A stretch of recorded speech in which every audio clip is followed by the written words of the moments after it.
क्या विषय चल रहा था अपना?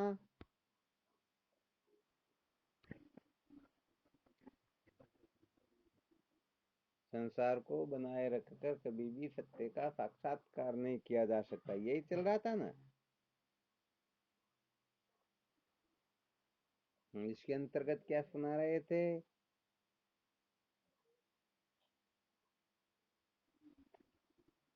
कर्म व ज्ञान की मीमांसा।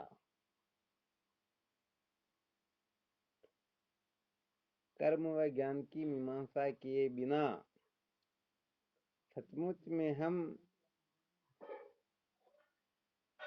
न तो अंतःकरण को शुद्ध कर पाएंगे, न तत्व की जिज्ञासु हो पाएंगे, और न अविद्या के बंधन से छुटकारा प्राप्त कर सकेंगे।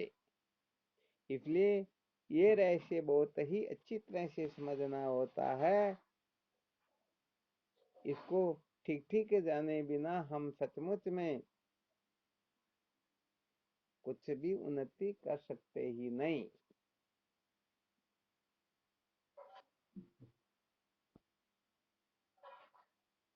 तो ये जो टॉपिक था, ये समझो बहुत ही महत्वपूर्ण है। क्या है? हाँ, कर्म व ज्ञान की मीमांसा।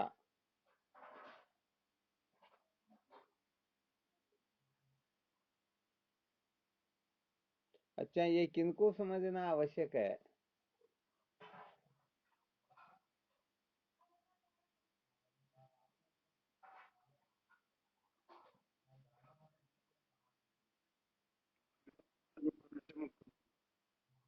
क्या बात, बहुत बहुत धन्यवाद है। अर्थात जो विद्या की मूल सहित निवृत्ति चाहते हैं, उनको ही ये समझना आवश्यक है। जो मूल सहित विद्या के बंधन से मुक्त नहीं होना चाहते हैं, उनके लिए फिर ज्ञान की क्या मीमांसा करनी है और कर्म की क्या करनी है? उनको तो फिर जैसे जैसे उनको मौज मस्ती मनोरंजन मिले अथवा फायदा मिले, उसी प्रकार से करते ही रहना है। यही होता है ना। बहुत अच्छी बात है।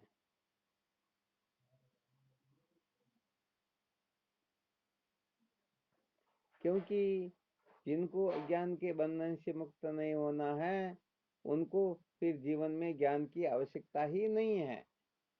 ज्ञान की आवश्यकता तो उन्हीं को होती है जो अज्ञान के बंधन से छूटना चाहता है।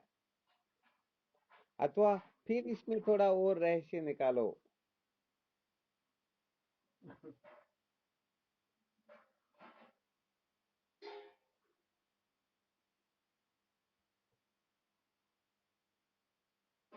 कर्म व ज्ञान की मीमांसा कौन नहीं करेगा?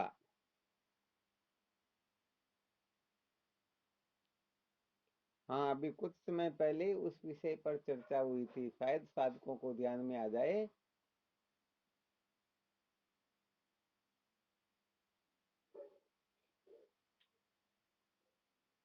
नहीं आया क्या ध्यान में?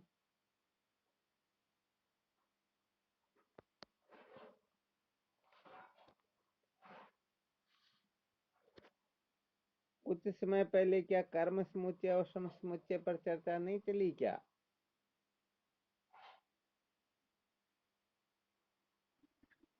हाँ, तो जो श्रम समुच्चयवादी हैं, उनको भी कर्म और ज्ञान की मीमांसा करने की आवश्यकता ही नहीं है।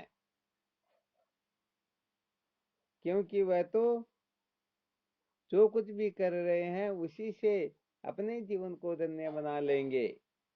यदि उनसे जीवन धन्य नहीं होता हो तो फिर कुछ न कुछ और विचार करे, परंतु उनको तो अच्छी तरह से निश्चय है। भगवान का कथन प्रमाण रूप से प्रस्तुत कर देते हैं, यत सांख्य प्राप्यते स्थानम तद्यो गैरपि गम्यते। अर्थात ज्ञान के द्वारा जो परम धाम प्राप्त किया जाता है, वही परम धाम कर्म के द्वारा भी प्राप्त किया जा सकता है। जब ऐसा विकल्प उपस्थित हो जाए तो बताओ, ज्ञान का कोई करना चाहेगा क्या? अरे सवाल ही नहीं है। दुकान के ऊपर जब 50 रुपए में वही वस्तु मिल रही है जो 500 रुपए में मिलती हो, तो बताओ 500 रुपए वाली वस्तु को देखना भी चाहेंगे क्या? हाँ, बिल्कुल नहीं चाहेंगे। तो अच्छी तरह से समझ लेना, जो समसमुच्चयवादी हैं वास्तव में कभी भी कर्म व ज्ञान की मीमांसा करेंगे ही नहीं, क्योंकि वह तो यही कहते हैं भाई देखो अपनी अपनी चॉइस है, तुम्हारे को ज्ञान पसंद हो तो तुम ज्ञान के रास्ते जाओ, हमको कर्म पसंद है तो हम गृहस्थ आश्रम में रह करके विधि पूर्वक शास्त्र की मर्यादा में रह करके भगवान का भजन करते हुए समस्त कर्तव्य कर्मों को करेंगे और अंत में हम जन्म मरण के बंधन से मुक्त हो जाएंगे।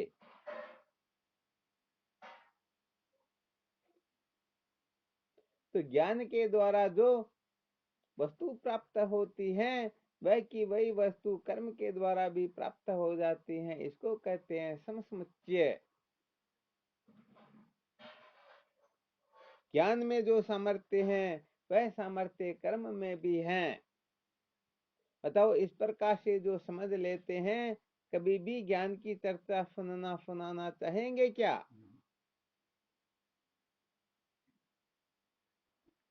हाँ देखो, कर्म में तो क्या है, जो कुछ भी हो रहा करते रहो और कह दो बस सब भगवान के समर्पित है। हाँ ये जरूर है, थोड़ा और संकेत कर देते हैं।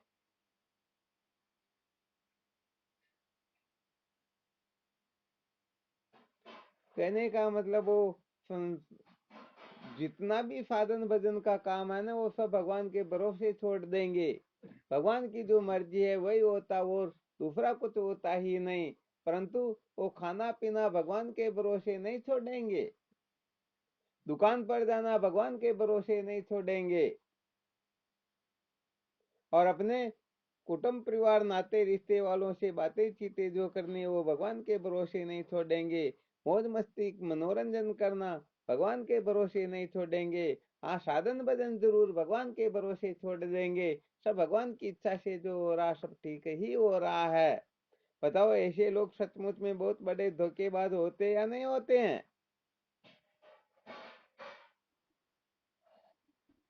हाँ बिल्कुल होते हैं, इसीलिए कहने का मतलब इसमें बहुत ज्यादा पाखंड होता है। ज्ञान में किसी प्रकार का पाखंड होता ही नहीं।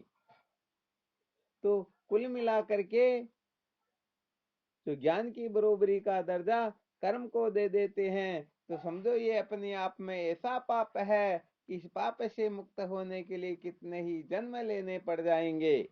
ध्यान देना अच्छी तरह से। ये कहने का मतलब इतना खतरनाक है।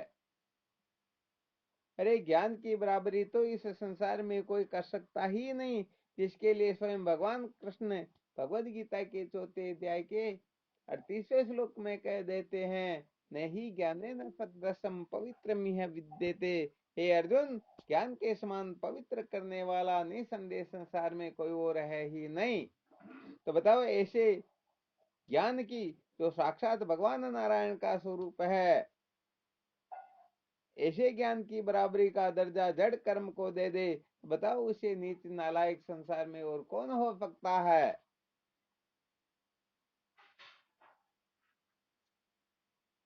हो सकता है क्या कोई? अरे सवाल ही नहीं है। तो कहने का मतलब संसार में जो यदि ऐसा करता है तो उसे भी नीच नराधम कहा गया है। तो क्या भगवान कृष्ण भगवद गीता में ऐसा कह देंगे कि ज्ञान के द्वारा जो प्राप्त किया जाता है कर्म के द्वारा भी वही प्राप्त होता है, ऐसा कथन कर देंगे क्या? अरे भगवत गीता को अद्वैतामर्तप्रश्नी भगवती मष्टादशाध्यायिनी मम त्वमनुसंदधामि भगवद गीते भवद्वेषिणीम। अरे भगवत गीता को अद्वैत रूप अमृत की वर्षा करने वाली कहा गया है। तो बताओ यहाँ पर वो जड़ कर्म के द्वारा ये जीव सदा सदा के लिए कृतार्थ हो जाएगा, ऐसा कथन भूल करके भी स्वप्न में भी भगवत गीता ऐसा कर सकती है क्या? हाँ बिल्कुल नहीं कर सकती हैं। होता क्या है कि लोग रहस्य को समझते नहीं। सचमुच में जब महापुरुषों के सानिध्य में बैठ करके यत सांख्य प्राप्यते स्थानम, इसके रहस्य को अच्छी तरह से समझेंगे तो अवाक रह जाएंगे, अरे भाई इसका सचमुच में रहस्य ये है, हम तो ऐसे ही बावड़े हो रहे हैं। तो इनको बहुत अच्छी तरह से समझना होता है। हाँ, ये भगवत गीता कोई साधारण नहीं है, ये तो भगवान कृष्ण के चित्र को देखा होगा आप लोगों ने। हाँ, वो उनका हर अंग टेढ़ा होता है, देखते हैं तो भी टेढ़े, बंसुरी भी टेढ़ी है, खड़े हैं तो भी टेढ़े, हर वस्तु टेढ़ी। तो बताओ उनका कथन किया हुआ ज्ञान कोई सीधा साधा हो सकता है क्या?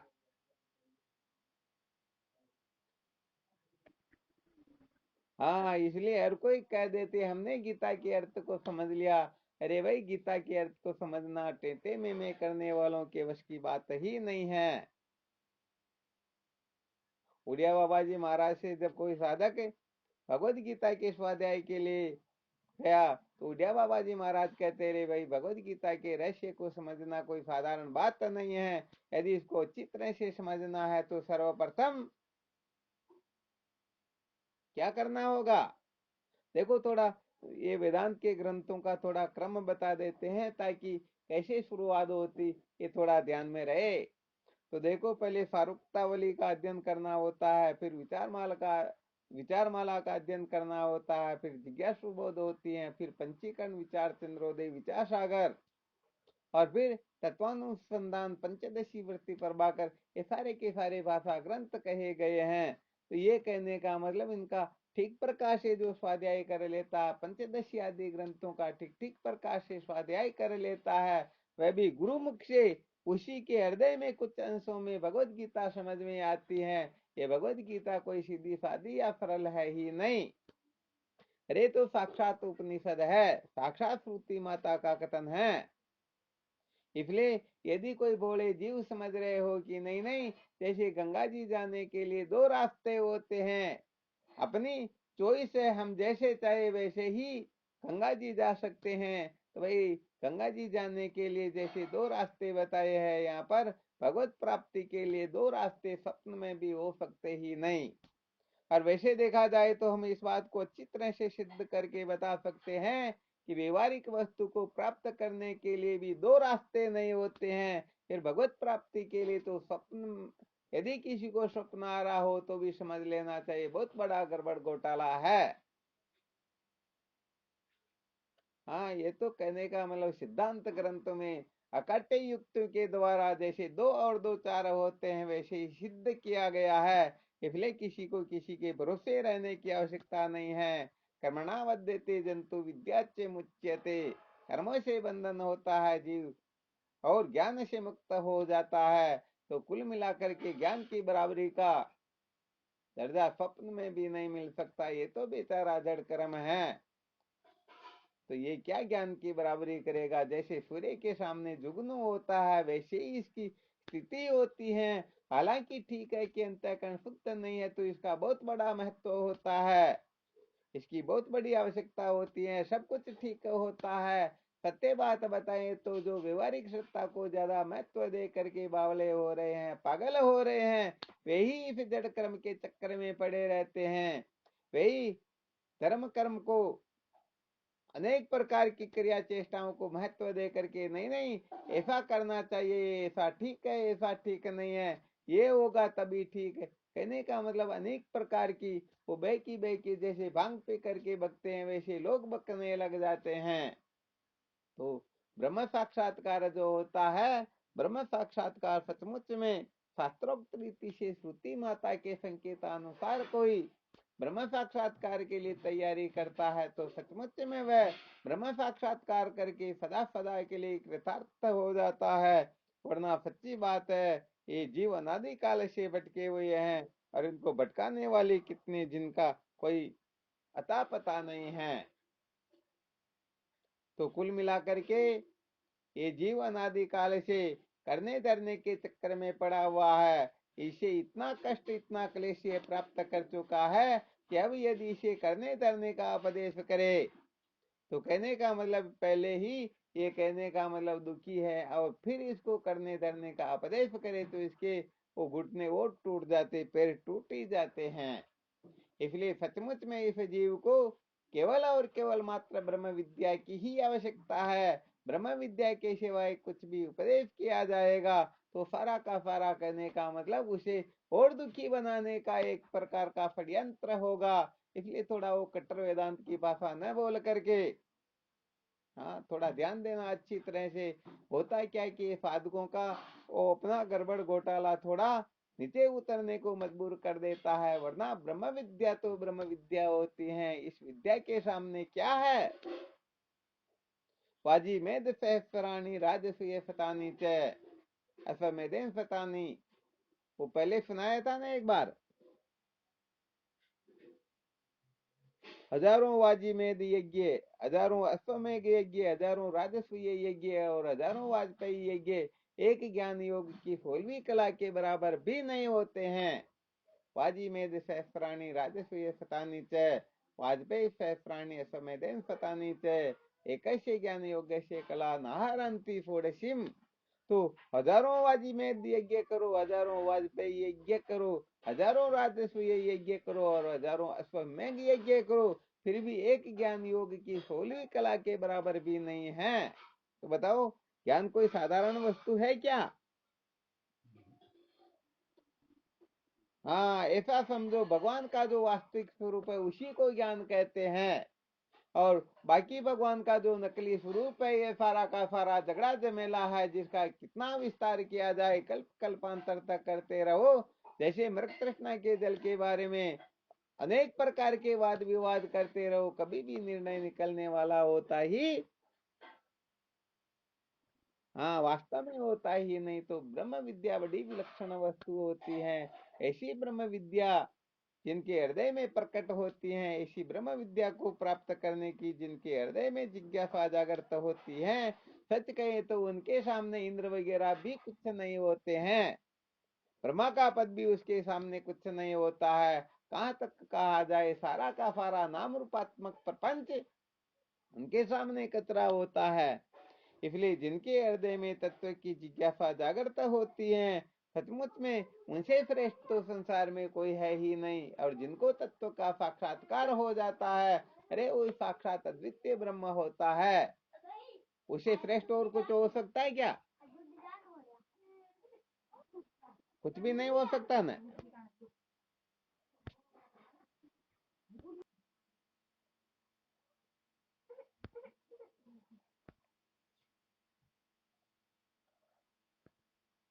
हाँ शिवम, आवाज आ रही है ना?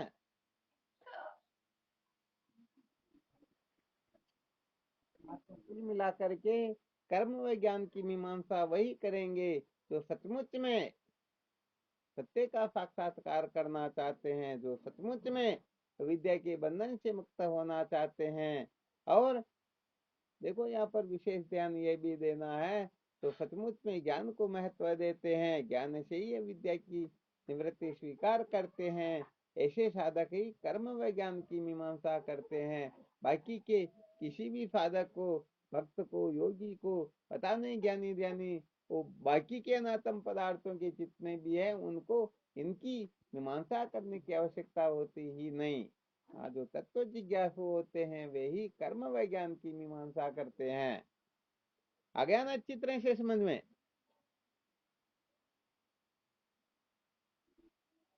हाँ चलो, बहुत बहुत धन्यवाद। ये बड़ी विलक्षण वस्तु है। ये साधकों के लिए समझो एक प्रकार का महामंत्र होता है। तो ज्ञान से श्रेष्ठ और कुछ है ही।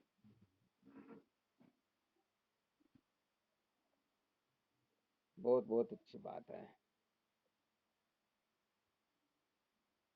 तो इसके अंतर्गत क्या क्या विचार किया था? होता क्या है कि उपदेश जो होता है ना, साधकों के अधिकारानुसार हुआ करता है। अब साधक कहने का मतलब तत्व जिज्ञासु है ही नहीं, तो फिर उनके लिए कहने का मतलब वो अपने व्यवहारिक भाषा में कहते हैं ना, भगते हुए चोर की लंगोट हाथ में आ जाए तो भी कुछ न कुछ फायदा तो होता है ना। तो साधक जब इसके योग्य नहीं होते हैं तो फिर उनको उनसे नीची कक्षा का उपदेश दिया जाता, फिर भी वह भी नहीं समझ पाते, तो फिर नीची, फिर नीची, फिर नीची, ऐसे करते करते उन्हें काम कर्म तक का कह दिया जाता। और वहां पर भी यदि कोई खरे नहीं उतरते तो फिर उनको जन्मने मरने के सिवाय कुछ भी मिलने वाला। हाँ, कल आपको शायद एक प्रश्न किया गया था कि जीव मात्र जो है सबसे बड़ा दुख किसको मानता है। तो इसके लिए समस्त साधकों ने एक साथ ही ये उत्तर दिया था कि सबसे बड़ा जो दुख है वो जन्म और मृत्यु का है। तो हम इस बात को अच्छी तरह से इस रहस्य को जान गए कि जन्म मरण सबसे बड़ा दुख है, परंतु क्या सचमुच में हम इसको स्वीकार कर रहे हैं क्या। हाँ, नहीं कर रहे हैं, क्योंकि सचमुच में यदि जन्म मरण को सबसे बड़ा दुख मानते, अरे वे बड़ा दुख तो हम भूख को मानते हैं, तुरंत उसका इलाज कर लेते हैं, जैसे तैसे हो हम ढूंढ करके भोजन कर लेते हैं। अरे सबसे बड़ा दुख तो हम भोगों के अभाव को मानते हैं, पता नहीं भोग कहाँ होते, वहां जा करके उनको ढूंढ लेते हैं। धन दौलत को मानते हैं, अनातम पदार्थों को मानते हैं, पता नहीं किस किस को मानते हैं। मानते या नहीं मानते हैं। हाँ, मानते तो फिर अब उनके लिए इतनी ऊंची कक्षा जो अभी सुनाई गई, ऐसी ब्रह्म विद्या ऐसे लोगों के लिए थोड़ी है जो अल्प के पीछे पागल हो रहे हैं। हाँ, ये तो सचमुच में उनके लिए जो कि वास्तव में विद्या के बंधन से मुक्त होने के सिवाय और कुछ चाहता ही नहीं हो। अब यहाँ पर तो कहने का मतलब एडी से लेकर के चोटी तक वासना की, हाँ, ऐसी अग्नि प्रकट हो रही, कभी देव वासना की तो कभी लोक वासना की। अरे पता नहीं क्या क्या करना चाहते हैं, यहाँ तक चाहते हैं कि साक्षात भगवान नारायण भी आए और हमारी स्तुति करे, हमारी प्रार्थना करे। हाँ, इसलिए कभी कभी कह दिया करते, मनोरंजन समझो चाहे कैसे भी समझो, बहुत सारे शिष्य, बहुत सारे क्या बोले, एक भी हो फिर भी होते तो है ही हैं, वो ये चाहते हैं कि गुरुदेव भी हमारी आरती स्तुति करे, हमारी भी जय जयकार करे। तो ऐसा बहुत बार देखने को मिलता है। तो साधक बड़े गड़बड़ घोटाले होते, इसीलिए फिर उनको बहुत नीचे उतर करके फिर इनको केवल मात्र इनके वो कहते हैं इनकी योग्यता के अनुसार ही फिर इनको उपदेश करना होता है। क्योंकि उपदेश यदि व्यर्थ जाए तो मतलब क्या है। अब जो ठीक तरह से समझ नहीं पाता, उनका जीवन व्यर्थ न जाए, इसी के लिए थोड़ा संत महापुरुष कष्ट उठा करके इस कर्म रूपी कीचड़ के चक्कर में पड़ते पटका देते हैं। वरना ब्रह्म विद्या तो ब्रह्म विद्या होती है, फालतू के कचरे की जरूरत है ही कहाँ पर। परंतु ये ब्रह्म विद्या त्याग पर त्याग की बलि चाहती है। कहने का मतलब अभी जो विषय सुनाया गया, कर्म विज्ञान की मीमांसा कौन करता है, तो ये कर्म कांडी कभी भी इनकी मीमांसा नहीं करते। क्यों? क्योंकि ज्ञान के अंतर्गत त्याग पर त्याग की बलि देनी होती है। हाँ, पहले देह का त्याग किया, इससे काम नहीं चलता, फिर इंद्रियों का त्याग करना पड़ता, इससे भी काम नहीं चलता, फिर प्राणों का त्याग करना पड़ता, फिर मन का त्याग करना पड़ता, फिर बुद्धि का। अरे पता नहीं, ये बहुत लंबी चौड़ी लाइन लगती ही रहती है। और कर्म कांड में क्या है, भाई सीताराम सीताराम करते रहो और अपना जीवन व्यतीत करते रहो। हालांकि ये भी बहुत ऊंची बात है, परंतु समझ करके जो भगवान का भजन करते हैं तो वास्तव में बात और हो जाती है। और न समझ करके करते, हालांकि उनका वो नुकसान होने वाला तो है नहीं, परंतु मानव जीवन प्राप्त करके जो फायदा मिलना चाहिए, जो लाभ मिलना चाहिए, वह लाभ वह प्राप्त नहीं कर सकेंगे। आ गया समझ में। तो विचार करके देखो, हम सचमुच में मृत्यु को बहुत बड़ा दुख कष्ट संकट समझ रहे हैं क्या। विचार करके देखो, राजा परीक्षित ने जब ये सुना कि 7वें रोज वही तक्षक जीवित होकर के मेरे को डसने के लिए आएगा, तो उसी समय खाना पीना सब छूट गया या नहीं छूटा। हाँ, अपने महावीर जी महाराज दृष्टांत देते हैं एक, पता चला कि बस आज के 7वें दिन में मृत्यु, तो उनका सारा व्यवहार चेंज हो गया, खाना पीना छूट गया, भगवान के भजन के सिवाय उसे कुछ सूझता ही नहीं। तो बताओ, विचार करके देखो, इस प्रकार से अपनी थोड़ी बहुत स्थिति है या नहीं। नहीं है तो भाई सच्ची बात है, हम वास्तव में अपने आप को धोखा दे रहे हैं, संतों को धोखा दे रहे हैं।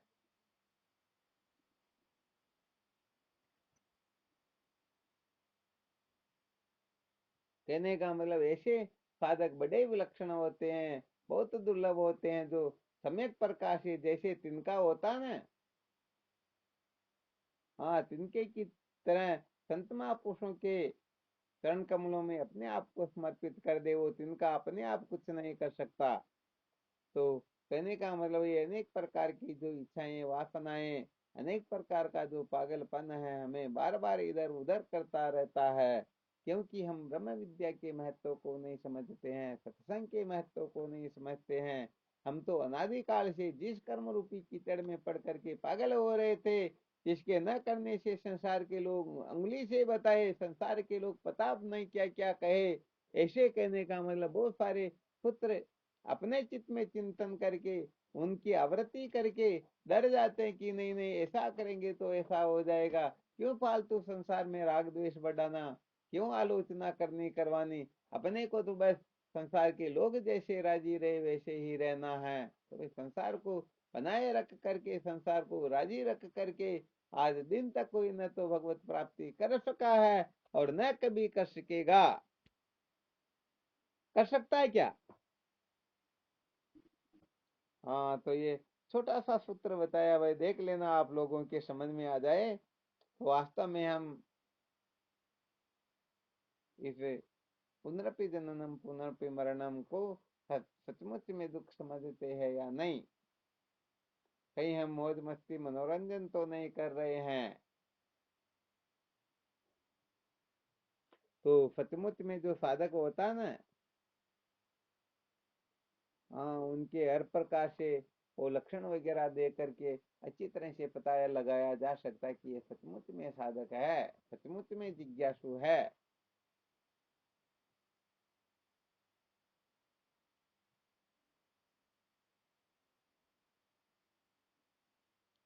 तो 3 सूत्रों के ऊपर चर्चा हो गई अपनी। कितने सूत्रों पर? सबसे पहला सूत्र कौन सा था?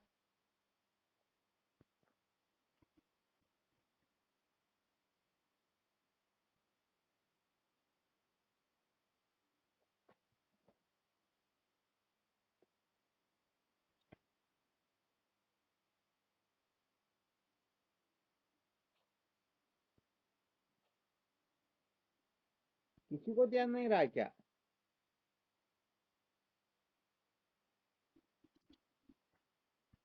नहीं, अपना जो कर्म विज्ञान की मीमांसा चल रही थी, इसमें 3 सूत्रों के ऊपर थोड़ा बहुत विचार किया जा चुका था। पहला सूत्र कौन सा था?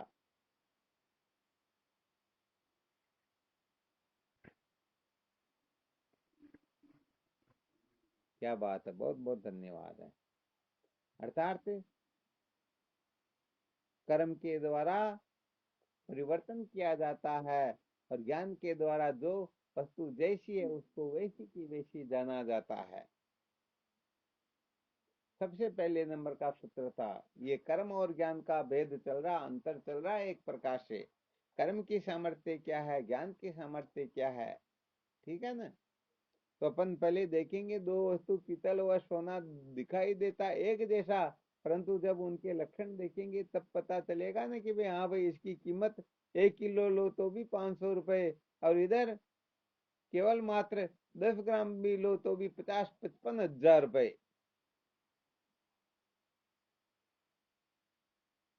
तो सबसे पहला सूत्र था कर्म निर्माण विभाग है, ज्ञान प्रमाण विभाग है। दूसरा सूत्र था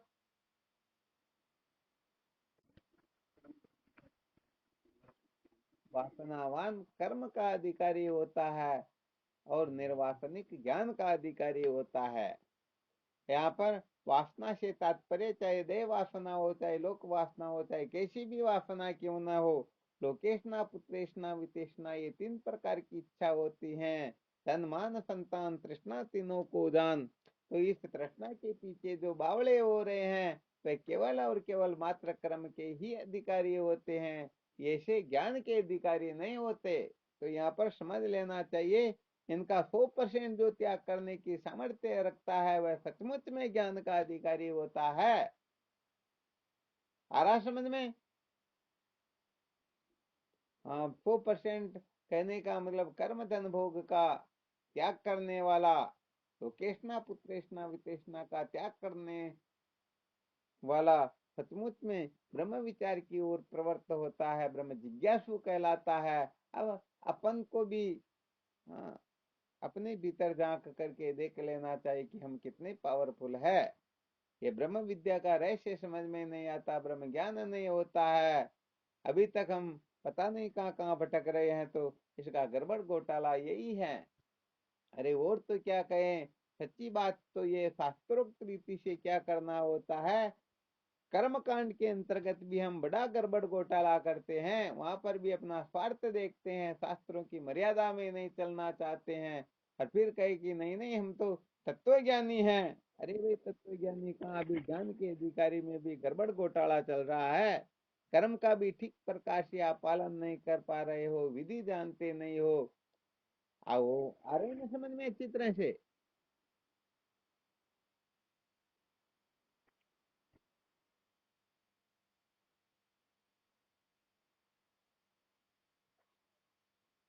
ये सारे के सारे फॉर्मूले हैं, सारे के सारे थर्मामीटर, अच्छी तरह से इनको खूब विचार करके मंथन करके समझा करो। हाँ, ये सारे के सारे सूत्र अपने लिए हैं, और जो सूत्र अच्छी तरह से समझ में आ जाए तो उसे पालन करने में फिर समय अपने को लगाना ही, थोड़ा बहुत भी अपने को समय ना, समय बिल्कुल नहीं लगाना है। तो होता क्या है कि ये सत्संग सुन करके यदि आप केवल और केवल मात्र अंतःकरण के मल विक्षेप दोष से छुटकारा प्राप्त करने के योग्य हो जाओ, तो भी समझ लेना ये सत्संग सार्थक हो गई। किसी के हृदय में यदि तत्व की जिज्ञासा जागृत हो गई तो समझो उन्होंने भी बहुत बड़ा काम करके दिखा दिया, और अविद्या के बंधन से छुटकारा प्राप्त हो जाए उनके लिए तो कहना ही क्या है। आ गया ना चित्र से समझ में?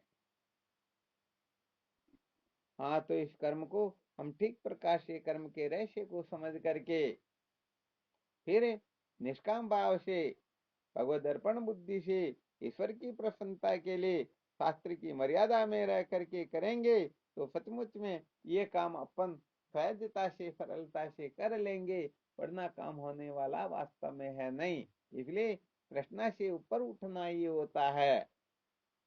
यहाँ पर निषिद्ध कर्मों का त्याग नहीं, विहित कर्मों का भी त्याग होता है। यहाँ पर तो विहित कर्मों की भी पर जला करते हैं। इसलिए ये निषिद्ध कर्मों का त्याग करने कराने वाले तो संसार में एक तरह से बाढ़ आई हुई है। भले ही वो 24 घंटे निषिद्ध में प्रवृत्त होते रहेंगे, परंतु लोगों को उपदेश तो यही करेंगे कि नहीं नहीं निषिद्ध कर्म अपने को बिल्कुल नहीं करना है। परंतु यहाँ पर तो विहित कर्म के भी पर जलते हैं। बड़ा खतरनाक रहस्य है या नहीं?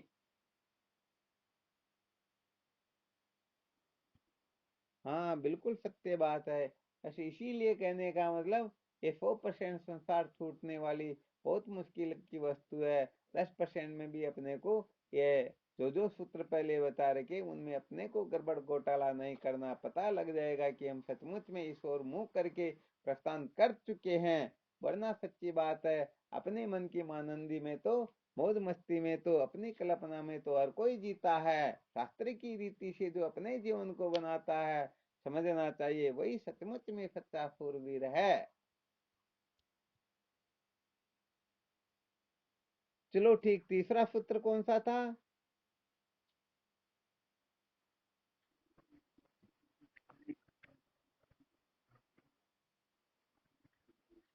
क्या बात है, तीसरा सूत्र बताया था, कर्म के हेतु बताए थे। अर्थात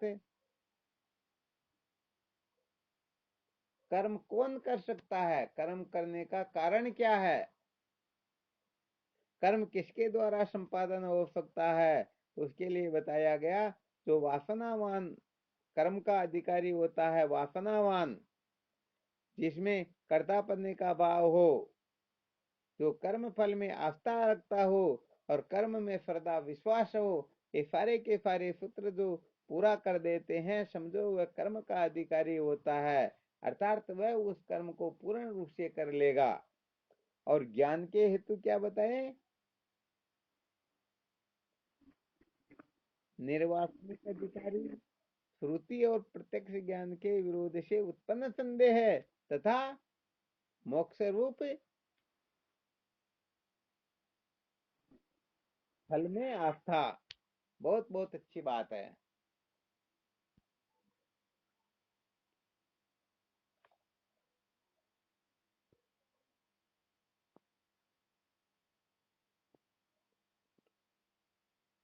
अच्छा, इसी आगे चौथा सूत्र अभी लिखवाएं क्या?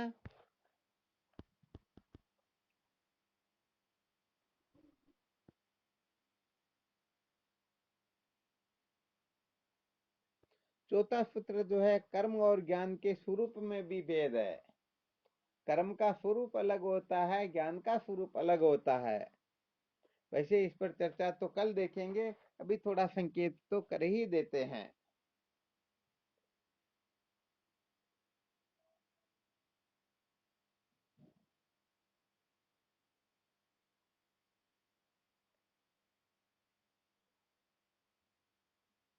तो चौथा सूत्र क्या बताया? कर्म और ज्ञान के स्वरूप में भी भेद है। चलो फिर लिखी लो।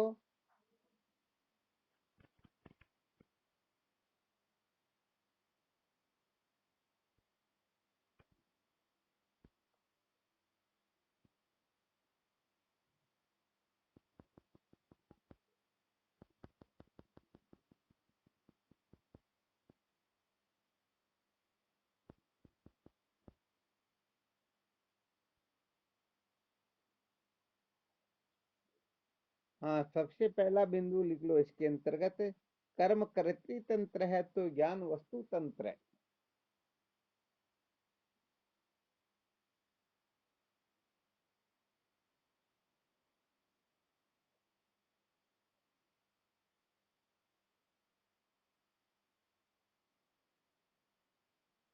चलो ठीक, मैसेज भेज देते हैं आपके लिए, सबसे अच्छा यही रहेगा।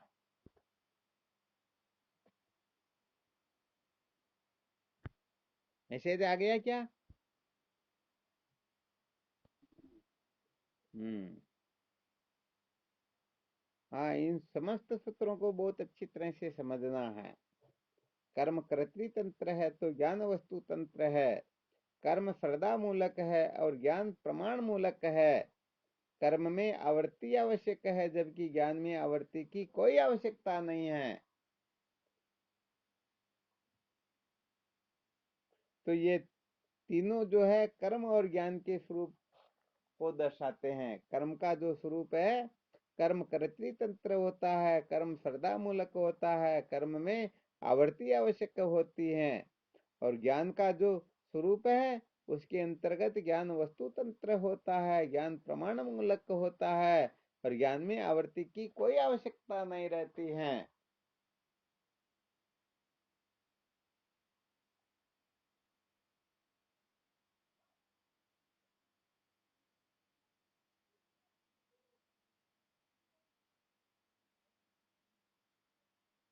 हाँ, सबको भले नोट कर लेना और इनको बहुत अच्छी तरह से समझते रहना है।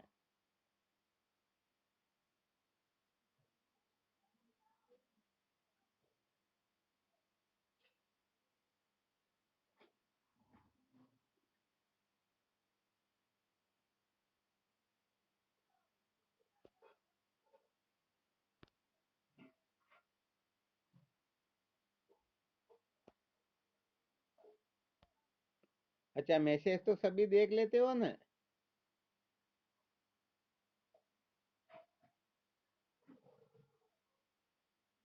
पन्नाराम जी महाराज ने क्या लिखा? Doctor DP.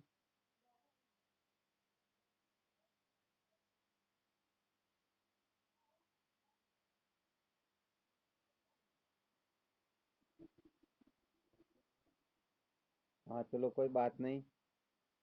धीरे धीरे कहने का मतलब, करत करत अभ्यास के जड़मति होत सुजान, रसरी आवत जात ते शिल पर परत निशान।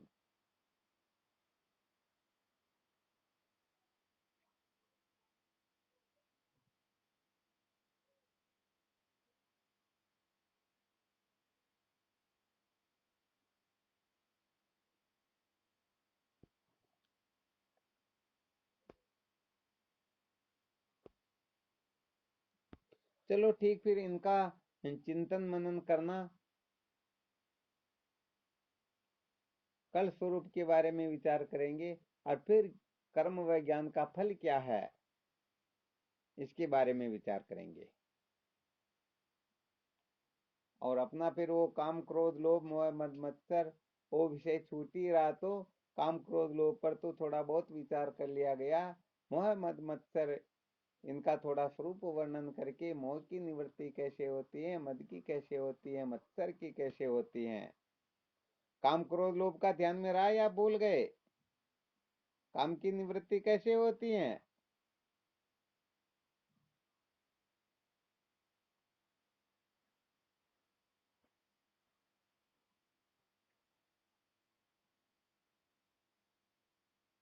बस कोई नहीं बता पा रहे हैं?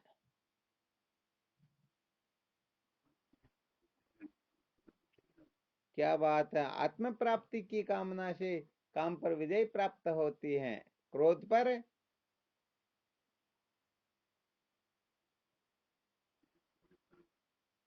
हाँ, दे के प्रति अपना जो मिथ्या ज्ञान है, इस मिथ्या ज्ञान की निवृत्ति से क्रोध पर विजय प्राप्त होती है। और लोभ की निवृत्ति वैराग्य से होती है। काम क्रोध लोभ की निवृत्ति का ये प्रकार बताया, और फिर अंत में शायद एक सूत्र ऐसा भी बताया था, जो कहने का मतलब है काम क्रोध लोभ तीनों पर एक साथ ही विजय दिलवा देता है। वो सूत्र क्या था? आत्मरति। बहुत बहुत अच्छा, बहुत धन्यवाद है। मिथ्या ज्ञान की निवृत्ति कैसे होती है? सत्संग से, संतों के संग से। तो देखो, आत्म प्राप्ति की कामना और संतों का संग और वैराग्य, ये सब एक प्रकार से समझो साधन है, और आत्मरति जो है ये इनका फल है। अर्थात जो आत्म प्राप्ति की कामना करेंगे, जो संतों का संग करेंगे, जिनके जीवन में वैराग्य होगा, इनका फल उनको मिलेगा आत्मरति। अर्थात ये अनेक प्रकार की जो रतियां हैं ना, ये सारी रतियां फिर छूट जाएगी, यहाँ पर आत्मरति ही विराजमान होगी। चलो ठीक, शिवोहम। हाँ शिवोहम।